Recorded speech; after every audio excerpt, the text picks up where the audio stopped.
नमस्कार मु सस्मिता मल्लिक ईश्वर जंगा अंगनवाड़ी केन्द्र हिताधिकारी अटे। मोर 5 मास गर्भधारण होता बेले मत अंगनवाड़ी साधकिया डकई मोर साधकिया होता से गुरुजन मैंने आसिक मत साधकिया आशीर्वाद प्रदान करते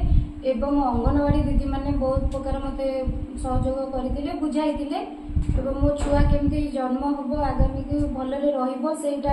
से विषय में मत अंगनवाड़ी दीदी और मोर गुरुजन मैंने भी मत बहुत परिवार मान सहित केमती रही मो छुआर जत्न नेबी से विषय भी बुझाई मो प्रथम छुआ प्रथम गर्भवती थी बहुत खुशी अच्छी मो प्रथम गर्भवती थी मत बहुत डर लगुला